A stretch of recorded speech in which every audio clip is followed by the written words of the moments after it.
The human fleet arrived at the Velcron border system of Krath 5 like a storm of darkness. Fleet Admiral Daewon Kim stood on the bridge of his flagship, looking at the massive shipyards that orbited a gas giant. These shipyards produce 60% of all Velcron warships. Destroying them would cripple the enemy's ability to replace their losses. All ships prepare for attack, Daewon ordered. Remember, we're not here to conquer. We're here to break them. 3 days earlier, Captain Bo-Ram Shin had taken her stealth ship, the Silent Death, into the system. Her crew had spent 72 hours carefully placing mines throughout the orbital space around the shipyards. Not normal mines, but gravity bombs, weapons that created massive gravitational distortions when activated. Now, as the Velcron defense fleet of 140 ships moved to intercept the human attack, Bo-Ram sat quietly in her hidden position. She waited until the Velcron ships were perfectly positioned, then spoke one word into her microphone. Detonate. The gravity mines activated all at once. Space itself seemed to twist and fold. Velcron ships were pulled off course, some crashing into each other, others dragged down into the gas giant's crushing atmosphere. Screams filled the communication channels as crews realized they were going to die. In the chaos, the human fleet struck. They fired missiles that used quantum technology to phase through shields. The missiles appeared inside Velcron ships and exploded, tearing them apart from within. The shipyards, massive structures that had taken decades to build, were destroyed in 4 hours. The Velcron lost 140 warships and their most important production facility. War Master Kryn, watching from a distant command post, felt his heart sink. How can we fight an enemy that uses space itself as a weapon? But Fleet Admiral Kim wasn't finished. His next target was the Velcron colony of Grenth, home to 800 million civilians. The Velcron defenders prepared for bombardment, expecting the humans to attack the cities. Instead, Daewon did something that confused everyone. He opened a communication channel to the entire planet. People of Grenth, his voice echoed across the world. We are not here for you. We are here for your military bases. We will destroy 3 installations near your cities. You have 6 hours to evacuate those areas. The Velcron military commanders screamed that it was a trick, but Daewon's fleet simply waited. 6 hours passed. Then, with surgical precision, human ships destroyed only the military targets. Not a single civilian building was touched. The death count was 0. War Master Kryn couldn't understand it. Why spare them? They could have killed millions and terrified the entire empire. His intelligence officer Cyrix had the answer, because now every civilian in our empire is asking the same question. If the humans spare our people while our own military uses us as shields, who are the real monsters? Unrest began spreading through Velcron territory. Civilians questioned why they were fighting. Protests erupted on multiple worlds. The empire that had ruled through fear was discovering that fear cuts both ways. On Velcron Prime, the throne world, Overlord Thulkar faced a crisis unlike any in his reign. His generals brought him reports of defeat after defeat. His intelligence officers showed him images of human fleets that seemed to grow larger every day. How is this possible? Thulkar demanded. They are one species. We have conquered dozens. Cyrix stepped forward nervously. My lord, we've been studying human psychology. Every human fights as if the entire war depends on them alone. They have no concept of acceptable losses. When a ship is damaged beyond repair, they use it as a weapon, ramming our vessels. When soldiers are surrounded, they detonate themselves to take our troops with them. They're insane, Thulkar said. No, my lord. They're desperate. And desperation makes them more dangerous than any warrior race we've ever faced. Thulkar made a terrible decision. If conventional warfare wasn't working, he would use the weapons that even he had considered too evil to deploy. He ordered the Grey Death virus to be deployed against Earth again. But this time in larger quantities. On Earth, Commander Sang-Woo Quan was monitoring the orbital defense network when alarms screamed through his station. A Velcron stealth ship had penetrated deep into the solar system and released massive amounts of the Grey Death virus. Get me containment teams now, Sang-Woo shouted. Seal all atmospheric entry points. But it was too late. The virus was already spreading. Cities began reporting infections. The death toll climbed rapidly. 10 million. 20 million. 50 million. Dr. Tae-Yang Lee worked around the clock trying to develop a cure, but the virus mutated too quickly. In Seoul, in the same hospital where Nurse Yuna Kang had sacrificed herself months before. Another tragedy unfolded. A young nurse named Heirin Zhou was treating infected patients when she realized the virus had mutated into an even more deadly form. If it escaped the hospital, it could kill 1 billion people. She looked at her patients, looked at the city beyond the windows, and made her choice. She locked down the entire building and sealed it from the inside. Then she sent a message to the emergency services. Do not open this building. We have a new strain. We stay here. Do not let anyone out. 200 people died in that hospital, including Heirin, but Seoul was saved. Across Earth, similar stories played out. But despite these sacrifices, 140 million people died from the virus. When Admiral Heejin Choi learned of the second biological attack, something changed in her. She had been willing to wage war, but she had hoped for some limit, some line that wouldn't be crossed. The Velcrans had erased that line. She called Dr. Tae Yang Lee to her office. The scientist looked terrible, having not slept in days while trying to save the dying. Doctor, Choi said quietly, release everything. Every weapon. Every terrible thing we've built. No more restraint. No more mercy. Admiral, Dr. Lee's voice cracked. Some of these weapons, they're monstrous. They can sterilize entire star systems. They used a biological weapon on our homeworld twice, Choi said, her voice hard as steel. They chose this path. Now we follow it to the end. Dr. Lee closed his eyes in pain. Then he nodded and began the protocols. The first deployment was the Stellar Cascade device in the Tharsis system, a Velcran military staging ground.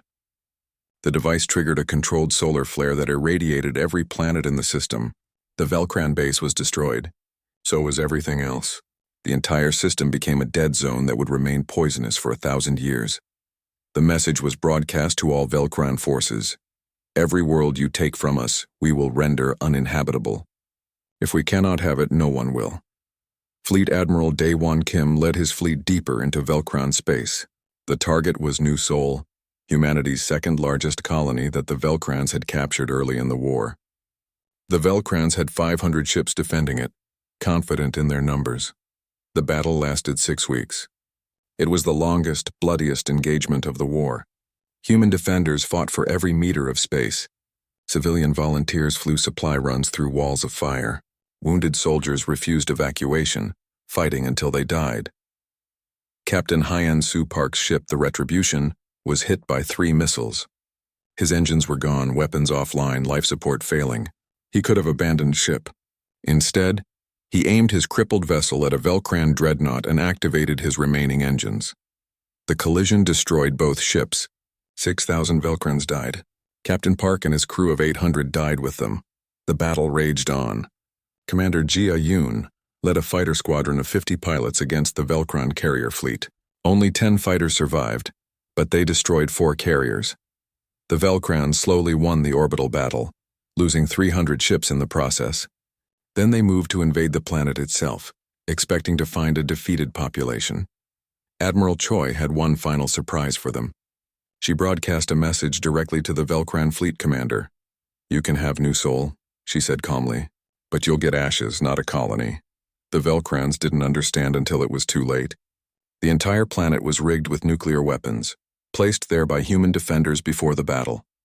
The defending population had evacuated through secret underground tunnels to hidden ships.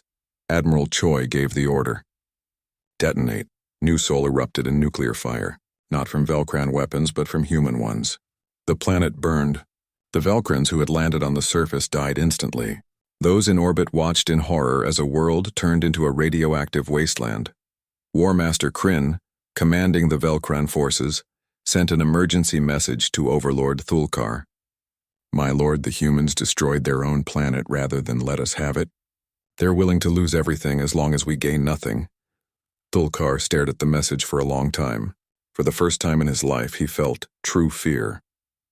In the Galactic Union Council chambers, the other species watched these events with growing terror. High Chancellor Orem called an emergency session. The humans must be stopped, several counselors demanded. They're using weapons that threaten all of us. Ambassador Ji-Woo Park stood before them with cold eyes. Where were you when the Velcrans used biological weapons on our homeworld? Where were you when they killed 300 million civilians?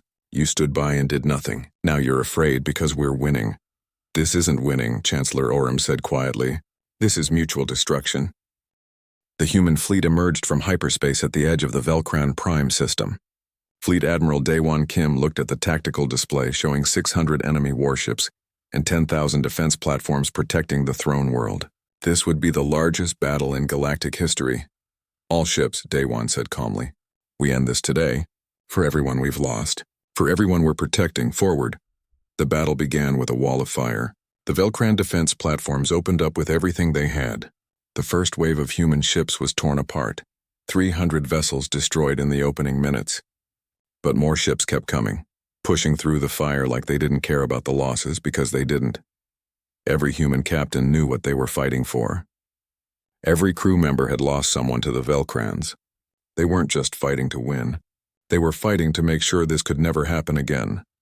Captain Minjai Ryu commanded the Titan-class warship Revenge, one of the massive vessels built specifically for this assault. His ship took hit after hit, shields failing, armor melting, but he kept pushing forward. Sir, we've lost main power, his engineering officer shouted. We need to pull back. No, Captain Ryu said firmly. Target that defense cluster at coordinates 479.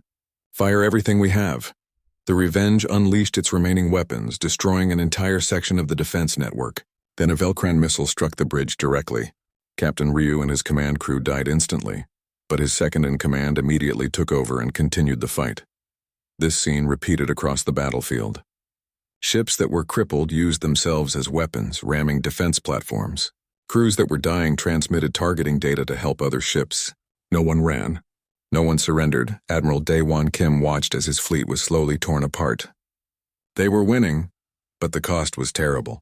His own flagship, the Vengeance Unbound, was hit by multiple missiles. The bridge crew died around him. He found himself trapped in wreckage, unable to move, watching the battle on a dying console screen. He opened one final communication channel to all human ships. This is Admiral Kim. My ship is lost, but the fight continues. To all commands, finish this. For everyone we've lost. For everyone waiting for us at home. End this war. Captain Youngja Nam of the battleship Indomitable received the message and felt tears streaming down her face. She had served under Admiral Kim for 10 years. Hearing his final order broke her heart and hardened her resolve at the same time. All ships, this is Captain Nam. I'm assuming Fleet Command. Follow me. We're going straight through their lines to the throne world. The remaining human ships formed up behind the Indomitable and charged directly at Velcran Prime. The defense platforms fired desperately, but too many had been destroyed. The human fleet broke through. On Velcran Prime, Overlord Thulkar watched his defenses crumble. Around him, his palace was filled with the sounds of panic. Reports came in of civilian uprisings in the streets. His own people were turning against him. War Master Kryn entered the throne room covered in wounds from fighting protesters who had attacked his transport. My lord, we must surrender. Our fleet is destroyed. Our people are in revolt. If we continue, we'll lose everything. Thulkar stood from his throne, his eyes burning with hatred. I will never surrender to prey. If I cannot have victory, I will have revenge. He pressed a button that activated a signal across the Empire. It was his final plan, one he had hoped never to use. Across Velcran space, hidden teams began activating stellar bombs, devices that would cause stars to explode. The targets were 7 human-occupied systems, each containing millions of civilians. Kryn stared in horror. My lord, that will kill billions of our own people in nearby systems. Better dead than defeated, Thulkar said coldly. But Kryn had seen enough. He had watched his empire throw away honor for pride. He had seen millions die for one leader's ego. He drew his weapon and shot Overlord Thulkar through the chest. The dictator fell, his expression one of surprise. Kryn stood over him and spoke quietly. You destroyed our empire for nothing. I will not let you destroy the galaxy. Kryn immediately sent an emergency transmission to the human fleet. This is War Master Kryn. Overlord Thulkar is dead. I am assuming command and formally requesting terms of surrender. But you must act quickly. He has activated stellar bombs in 7 of your systems. On Earth, Agent Sujin Han received the intelligence and felt her blood turn cold. 7 systems. Millions of people. 72 hours until detonation. There wasn't time to evacuate everyone. Admiral Hyejin Choi called an emergency meeting. We have teams in position near 6 of the 7 systems. but the 7th New Busan is too far. We won't make it in time. Dr. Taeyang Lee stepped forward. I'll go. The New Busan bomb is using my own technology, stolen by Velcran spies. I can disarm it if I can get there.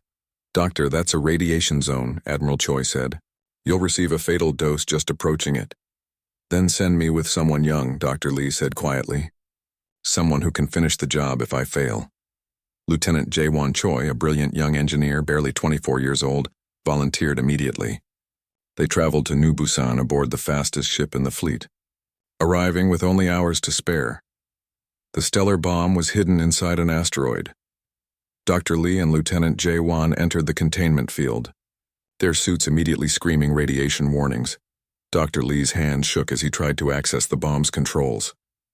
I can't do it, he gasped, radiation sickness already making him weak. The codes, they've changed them. Let me try, Lieutenant Jae-won said. He pushed past the older man and began working on the quantum trigger. Blood ran from his nose. His vision blurred. The radiation was cooking him from the inside. Get out, Dr. Lee shouted. Save yourself. Can't, Lieutenant Jae-won said with a weak smile. 8 million people on New Busan. Kind of important. With 30 seconds left on the countdown, his trembling fingers entered the final sequence. The bomb deactivated. Lieutenant Jae-won collapsed immediately. Dr. Lee dragged him out of the containment field, but it was too late. The young man had received a fatal dose. He died in Dr. Lee's arms, his last words barely a whisper. Worth it. Tell my parents. Worth it. Dr. Lee held him and wept. Around the galaxy, similar stories played out. The other bomb teams succeeded, but many died in the process. Commander Won-shik Lee in New Seoul fought through 40 Velcran guards and died transmitting the disarm codes. Captain Haewon Kim in Sanctuary made the choice to sacrifice herself and her ship to destroy a bomb that couldn't be disarmed, but all 7 systems were saved. On Velcran Prime, War Master Kryn met with the human representatives, Ambassador Ji-woo Park, Admiral Hae-jin Choi, and Fleet Admiral Daewon Kim, who had been rescued from his destroyed ship but was now in a wheelchair from his injuries. Kryn bowed his head deeply. We surrender completely. We were wrong about everything. We thought you were weak because you chose peace. We didn't understand that peace was your choice and war was what you were good at. Ambassador Park presented the terms. Complete disarmament, reparations, return of all conquered territories, war crimes trials for the leadership. We accept everything, Kryn said quietly. We deserve far worse. The war was over. It had lasted 18 months. The final casualty count was devastating.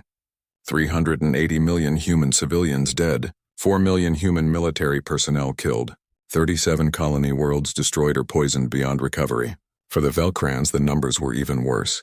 2.8 billion civilians lost, 28 million military dead, 89 worlds left in ruins. Admiral Choi stood before a memorial on Earth where millions of names were carved into black stone. Fleet Admiral Kim sat beside her in his wheelchair.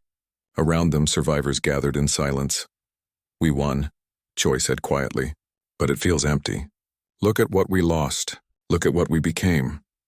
We became what we had to be, Kim said. But you're right. Winning isn't enough. What matters is what we choose to be now. In the crowd, Dr. Taeyang Lee stood with haunted eyes. He had survived, but Lieutenant Jae-won Choi had not.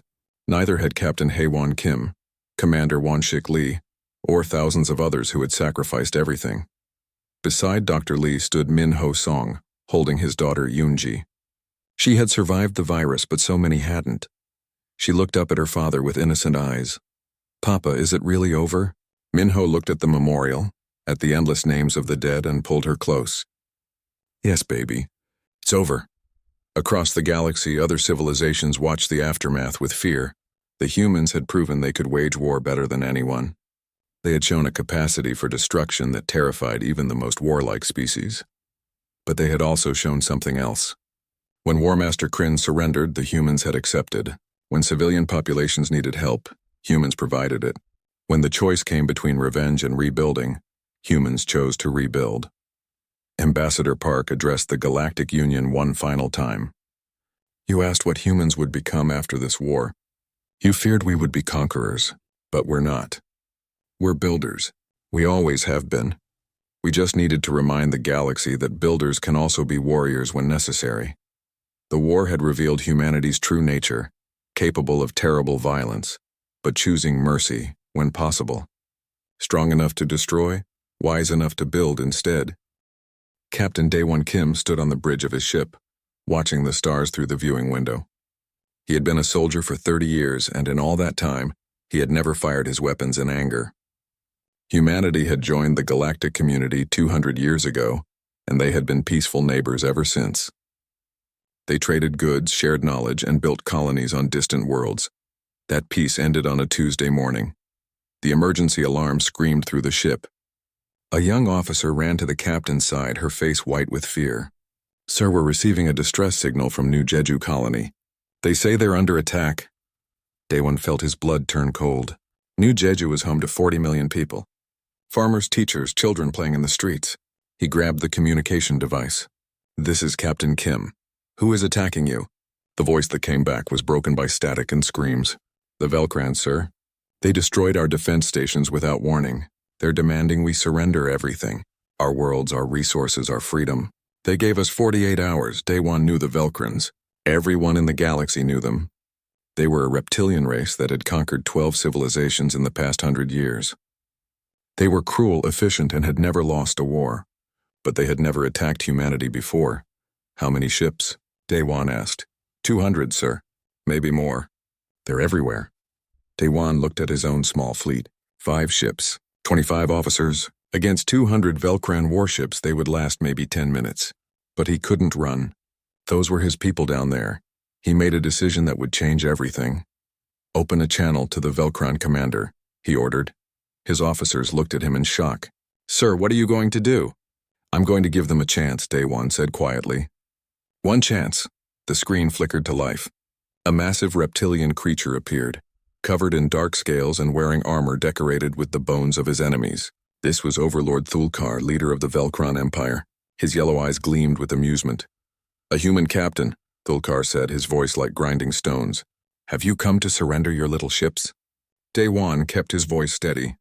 "I am Captain Daewon Kim of the Human Defense Fleet. You have attacked a civilian colony without provocation. I am authorized to negotiate, but I am also authorized to deliver a warning." Thulkar laughed, a horrible sound that echoed through the bridge. "A warning? From prey to predator? This should be entertaining." Daewon leaned forward, his eyes hard as steel. "You want war? Then understand what you're asking for. We humans, we know war. We've waged it upon ourselves for thousands of years before we reached the stars. We've perfected it. We nearly destroyed our own world with it. We joined the galactic community to leave that darkness behind." He paused, letting his words sink in. "But if you force our hand, we will show you what real war looks like. We will not stop. We will not surrender. We will burn your worlds to ash and salt the earth of your colonies. Your children will learn to fear the sight of human ships in their skies. You have 24 hours to withdraw. This is your only warning." For a moment, Thulkar's smile faltered. Then he threw his head back and laughed even harder. "The human threatens us with fire? We are fire! We are the storm that consumes galaxies." The screen went black. Minutes later, the reports came in. Thulkar had ordered the bombardment of New Jeju's capital city. 3 million civilians died in the first hour. Men, women, children, erased in fire and light. Daewon stood frozen, watching the numbers climb on his screen. 3 million, 4 million, 5 million. His hands shook with rage he hadn't felt in decades. His communication officer touched his shoulder gently. "Sir, Admiral Choi is calling from Earth. Emergency protocols." The face that appeared on the screen belonged to Admiral Hee-Jin Choi, the supreme commander of all human military forces. She was in her 60s with silver hair and eyes that had seen too much. Behind her, Daewon could see the emergency command center buzzing with activity.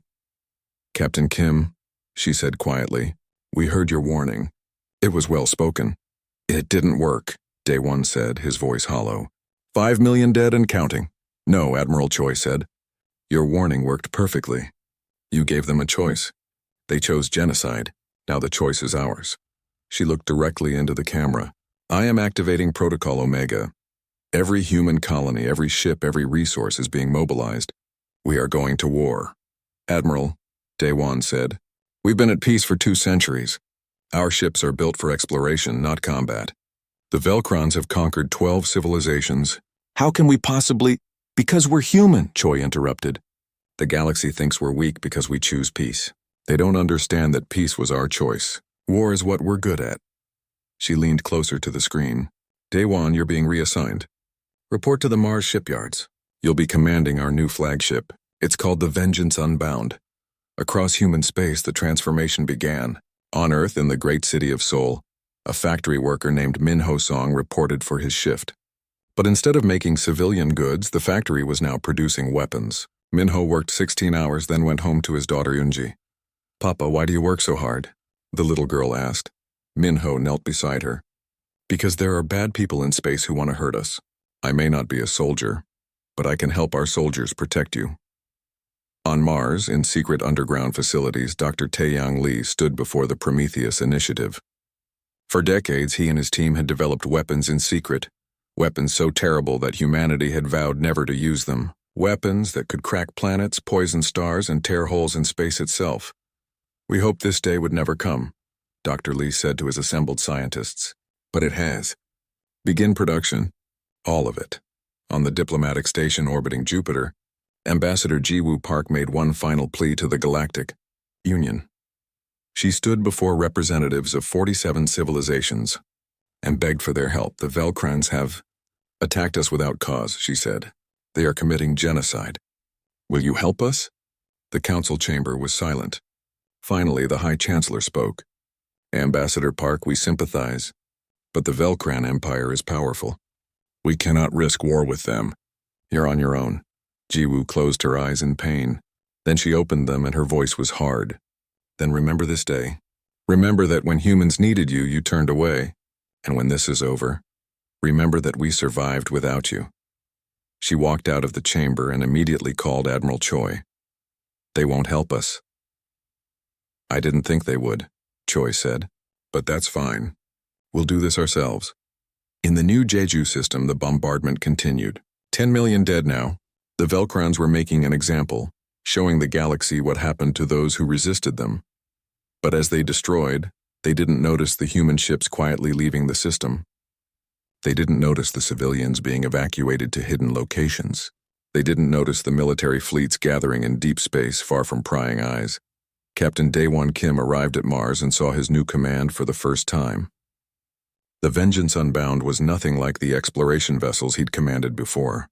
It was black as night, covered in weapons, and built for one purpose only: destruction. "She's beautiful," he whispered. "She's a monster," said the shipyard commander. "We built her in 30 days. We have 200 more under construction. In 60 days we'll have a fleet of 1,000. "How?" Daewon asked in shock. "Because every human alive is working for this. Every factory, every shipyard, every mind. We've mobilized completely. The Velcrons think they're fighting a peaceful species. They're about to learn the truth." Daewon boarded his new ship and took command. His crew was young, barely trained, but their eyes burned with fury. They had all lost someone on New Jeju. "Set course for Velcron space," Daewon ordered. "It's time to show them what humans really are." Behind him, in the darkness of space, 1,000 more ships began their journey. The prey had become the predator. The peaceful explorers had become warriors. And the Velcrons were about to learn a terrible lesson about humanity. War had come to the galaxy, and it wore a human face. 60 days after the attack on New Jeju, the galaxy watched in confusion as humanity transformed. The Velcrons had taken 3 more human colonies, each time broadcasting their victories across all channels.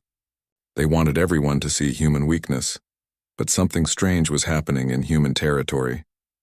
Every civilian had been evacuated from the border worlds. Merchant ships disappeared from trade routes. The humans who had been everywhere in the galaxy suddenly withdrew to their own space.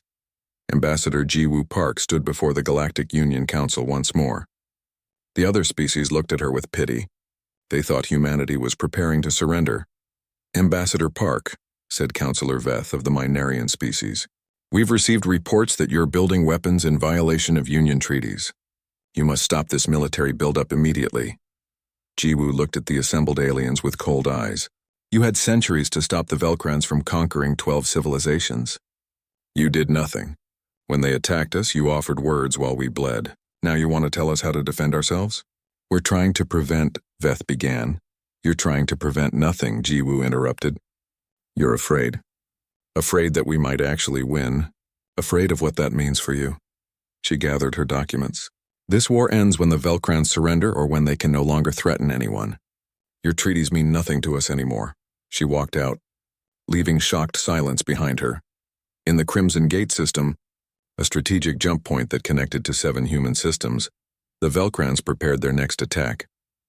War Master Kryn commanded 200 warships, the largest fleet he'd ever led. Intelligence reports said the humans had only 40 ships defending this position.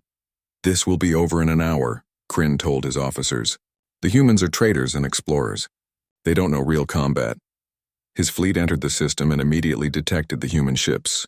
But something was wrong. Instead of running or trying to negotiate, the human ships were advancing straight toward them. Foolish prey, Kryn muttered. Open fire. What happened next would be discussed in military academies for generations. The human ships moved like nothing the Velcrans had seen before. They dodged, weaved, and used the asteroid field like weapons. Small drones appeared from nowhere, flying directly into Velcran ships and exploding. What are those? An officer shouted as 3 more ships erupted in fire. Suicide weapons? Kryn said in disbelief. They're using unmanned drones to sacrifice themselves for positioning. Then the real attack began. The human ships fired missiles that didn't just hit their targets. They phased through shields using technology the Velcrans didn't understand. The missiles appeared inside ship hulls and detonated. Kryn's flagship shook as one of these weapons struck his engine room. All ships fall back to defensive. His words were cut off as space itself seemed to tear apart. The humans had deployed mines that created gravitational anomalies. 6 Velcran ships were pulled together and collided in a massive explosion. They're insane, his tactical officer screamed. They're not fighting to win territory. They're fighting to kill us all. And it was true. The human ships didn't try to capture anything. They didn't take prisoners. They simply destroyed everything they could reach. When Velcran soldiers boarded a damaged human ship, they found the crew had set explosives. The entire ship detonated, killing everyone aboard, human and Velcran alike. After 4 hours of brutal combat, Kryn ordered a full retreat. Of his 200 ships, only 73 escaped. He sent an emergency transmission to Overlord Thulkar. My lord, Kryn said, his voice shaking. The humans, they don't fear death. They use it as a weapon. They destroyed themselves rather than let us capture their ships. I've never seen anything like it. On his throne world, Thulkar felt something he hadn't experienced in decades, doubt. He immediately called his intelligence officers.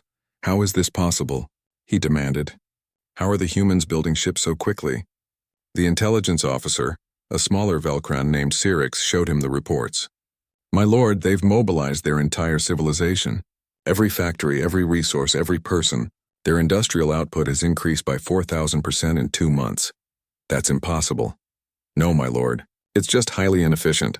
They're working their population to exhaustion, converting every civilian facility to military production. They're not thinking about the future. They're only thinking about survival. Thulkar studied the reports. The humans had civilian workers volunteering for 16-hour shifts. They had scientists who hadn't slept in days developing new weapons. They had children collecting scrap metal for recycling. This is madness, Thulkar said. They're destroying their own economy. Yes, my lord. But in the process, they're building a fleet larger than ours. At current production rates, they'll have 2,000 warships in another 60 days. Thulkar made a decision. If the humans wanted total war, he would give it to them. He ordered the deployment of a forbidden weapon, something banned by the Galactic Union for 300 years. The Grey Death, a biological weapon that killed all mammalian life. His target was Earth itself. On Earth, in a small apartment in Seoul, Min Ho-song was sleeping when the alarms went off. He grabbed his daughter Eunji and ran outside. The sky was filled with lights as defense platforms tried to shoot down something. Papa, what's happening? Eunji cried. I don't know, baby. Just hold on to me. Within hours, everyone knew. A Velcran stealth ship had penetrated Earth's defenses and released the Grey Death into the atmosphere. The virus spread quickly. Quarantine zones were established, but it was too aggressive. In a hospital in Seoul, a nurse named Yuna Kang looked at the 200 infected patients under her care. She knew the virus was spreading beyond her ward. She knew what she had to do. Seal the building, she told her staff. No one leaves. We stay here. But we'll all die, a young doctor protested. Yuna looked at him with sad eyes. Yes, but we'll save thousands by not letting this spread. Now seal the doors. Her final broadcast was heard by millions. This is Nurse Yuna Kang. We have sealed ourselves inside with infected patients. Do not open these doors no matter what you hear. We do this so others may live. Across Earth, this scene repeated thousands of times. Infected neighborhoods quarantined themselves. Doctors worked until they collapsed. Regular people made impossible choices to save others. The virus was contained, but the cost was terrible. 140 million people died. Admiral Hyejin Choi stood before a memorial filled with names. So many names. Behind her stood millions more watching the broadcast. She spoke quietly, but her words carried the weight of mountains. The Velcrons have murdered 140 million of our people with a weapon so evil that even the worst civilizations refuse to use it. They attacked our homeworld. They targeted our families. She turned to face the camera directly. We gave them a chance for honorable war. They chose genocide. From this moment, the rules have changed. She looked to her left where Dr. Tae-Yang Lee stood with tears streaming down his face. Dr. Lee released the Prometheus arsenal. All of it. In a secret facility on Mars, Dr. Lee entered a code he had hoped never to use. Across human space, weapons that had existed only in nightmares began moving into position. The nightfall weapons that could make entire regions of space impossible to navigate. The nanovirus clouds that disassembled matter at the molecular level. The quantum disruption bombs that tore holes in reality itself. And the largest ships ever built by humanity. The Titan-class warships. Each one was the size of a small moon, equipped with weapons that could crack planets. Captain Daewon Kim, now promoted to Fleet Admiral, received his new orders from Admiral Choi. The message was simple. Take the fight to them. No mercy, no quarter. Target their home systems. Daewon looked at the fleet assembled around him. 2,000 warships built in just 60 days. Every ship painted black. Every crew trained for one purpose, destruction. He opened a channel to all ships. This is Fleet Admiral Kim.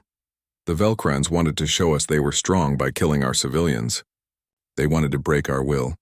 Instead, they've awakened something that should have stayed sleeping. We are going to Velcran space. We are going to destroy their military. We are going to make them regret the day they learned our name. And we will not stop until they surrender or until they no longer exist. All ships prepare for jump. May whatever gods exist have mercy on our souls because we will show none to our enemies. The fleet disappeared into hyperspace, leaving Earth behind. On the planet below, Minho Song held his daughter tight. Yoonji had survived the virus, but barely. She looked up at her father with innocent eyes. Papa, will the bad people stop now? Minho looked at the stars where the fleet had vanished. Yes, baby. One way or another, they'll stop. In the darkness of space, humanity's vengeance was on its way. 6 months after the war ended, humanity faced its greatest challenge, deciding what kind of civilization they would become. The weapons that had saved them now threatened to define them forever. In Geneva on Earth, the Restructuring Council met in a building overlooking the city. Outside the windows, construction crews worked to repair damage from the biological attacks. Inside, humanity's leaders debated their future. Admiral Hyejin Choi, now in her late 60s and showing the weight of the war in every line on her face, stood before the council. We cannot disarm completely. The galaxy has seen what we're capable of, yes, but they've also seen that we can be beaten if we're unprepared. We need to maintain enough strength to ensure this never happens again. Ambassador Jiwoo Park, sitting across from her, shook her head firmly. If we stay militarized, we become the threat. We become the next Velcron Empire. Fear may keep us safe in the short term, but eventually, someone will decide to strike first before we do. Dr. Tae-Yang Lee sat between them, looking older than his years. The guilt of creating such terrible weapons haunted him every night. I built devices that can destroy stars. That power shouldn't exist in any civilization's hands. But now that it does exist, can we truly unmake it? If we destroy the weapons and the knowledge, what happens when the next threat comes? The debate continued for weeks. Every human colony sent representatives. Military commanders argued for strength. Civilian leaders pleaded for peace. Families of war victims were split, some wanting to ensure they stayed safe, others refusing to let hatred define humanity's future. On Velcran Prime, the reconstruction was moving slowly. War Master Kryn, who now went by the simpler title of Counselor Kryn, led the new democratic government. He met regularly with Director Subin Jung, the human overseer managing reconstruction efforts. Subin had volunteered for this position even though it meant living among the people who had killed her son. He had been 19 years old, a soldier who died defending New Sol. Every day, she struggled with the choice to help the Velcrons instead of hating them. "Your people are generous," Kryn said during one of their meetings. "After everything we did, we expected you to leave us in ruins. Instead, you send aid, medicine, engineers." Subin looked out the window at Velcran civilians rebuilding their city. "My son died in this war. Part of me still wants revenge. But I realized something. Revenge just continues the cycle. My son died so others could live. If I spend my life hating you, then his death meant nothing." Not all Velcrans accepted the new peace. Insurgent groups calling themselves the Faithful Claws waged guerrilla warfare against the new government and human peacekeepers. They believed surrender was shameful, that the old ways of conquest were right. Sergeant Changmin Park was a human peacekeeper stationed in a Velcran city. He was checking a market when a bomb exploded, killing him and 7 Velcran civilians instantly. His squad, arriving moments later, found the bombers trying to escape through the crowd. The squad leader, Corporal Wu Jin Lee, had lost his brother in the war. Every instinct screamed at him to open fire to take revenge. His finger tightened on the trigger. Then he saw Velcran children in the crowd, scared and crying. He saw mothers holding their babies. He saw ordinary people just trying to survive. He lowered his weapon and ordered his squad to pursue the bombers carefully, protecting civilians even as they hunted the terrorists. They caught the insurgents without harming any bystanders. That single choice, repeated by peacekeepers across Velcran space, began changing minds. Velcran civilians saw that humans valued their lives even after everything that had happened. Slowly, support for the insurgents faded. In the Galactic Union Council chambers, fear of humanity had reached a peak.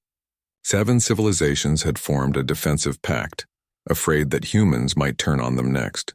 High Chancellor Orem called an emergency session. "The human question must be resolved," Orem announced. "They possess weapons that threaten every civilization in the galaxy.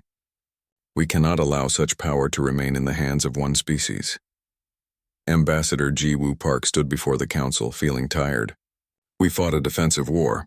We have not threatened anyone who didn't attack us first." Councillor Veth of the Minarians spoke up, his voice nervous. "But you have the capability.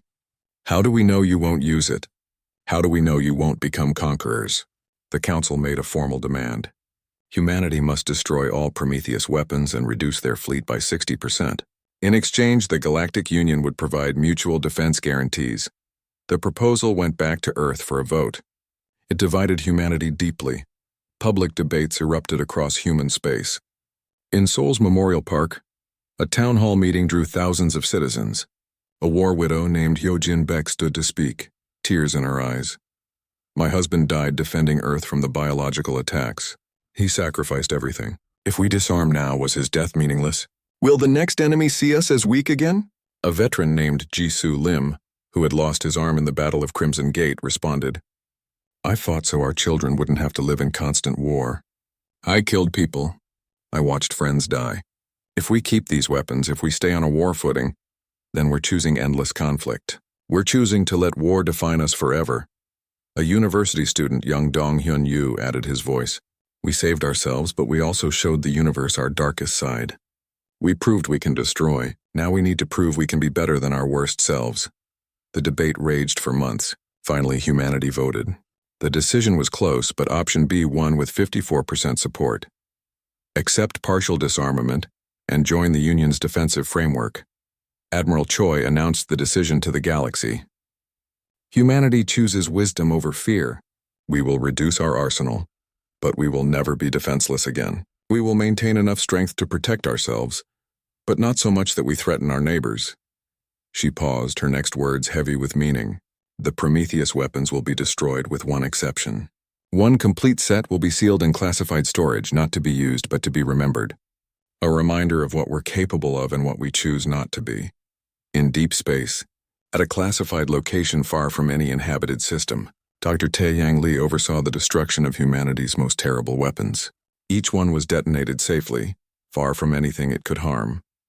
As he watched the stellar cascade device, the weapon that had sterilized an entire star system, destroyed in a controlled explosion, tears streamed down his face. Captain Boram Shin stood beside him bearing witness. "I created these to save us," Dr. Lee whispered. "But they almost damned us instead." Boram placed a hand on his shoulder. "Almost, but we chose differently. That choice is what matters." Fleet Admiral Daewon Kim officially retired in a small ceremony in Busan, his childhood home. He sat in his wheelchair, looking out at the ocean he'd loved as a boy. Surviving crew members from his various commands attended, along with Ambassador Park and Admiral Choi. "I joined the military to explore the stars," Kim said quietly. "Not to burn them. We were forced to become monsters, and we were very good at it. Maybe too good." Commander Aaron Song, who had served as his tactical officer and now captained an exploration vessel, knelt beside his wheelchair. "Admiral, the military is already transitioning back to exploration. Ships are being converted. Weapons are being removed. Your legacy won't be the war. It will be that we survived and chose peace after." Kim smiled, though his eyes remained sad. "I hope you're right. I truly do." 1 year after the war ended, a joint memorial was unveiled on Velcrown Prime. It bore the names of casualties from both sides, human and Velcrown together, carved into a massive wall of black stone. The dedication ceremony was attended by leaders from both species. Counselor Kryn stood beside Admiral Choi before the memorial. Thousands watched both in person and across the galaxy. "We taught the universe a terrible lesson," Kryn said, his voice carrying across the crowd. "That pride and aggression lead only to death. We were wrong about everything. We thought conquest made us strong. It only made us monsters." Admiral Choi added, "And humanity learned that victory without mercy makes us monsters too. We won the war, but we lost ourselves in the process." This memorial reminds us that every name here represents a choice. The choice to hate, to fight, to destroy. Now we must choose differently. A human child and a young Velcrown, both selected for the ceremony, placed flowers at the base of the memorial together. The image was broadcast across the galaxy, a symbol of hope that former enemies could become friends. 20 years after the war, a new generation had grown up. Yoonji Song, the daughter of Minho Song, who had survived the biological attacks as a child, now taught galactic history at Seoul University. Her students studied the human Velcrown War as a case study in conflict and resolution. "Professor Song," a student asked during a lecture, "do you think humans will ever wage war like that again?" Yoonji, who still remembered the fear of those dark days, considered carefully. "I hope not. But we've proven we're capable of it. Every human should know that history. We should be terrified of what we became. That terror should prevent us from ever going down that path again unless we have no other choice. My father once told me the war was fought so I could have a future. Every day I worked to make sure that future was worth the price paid for it."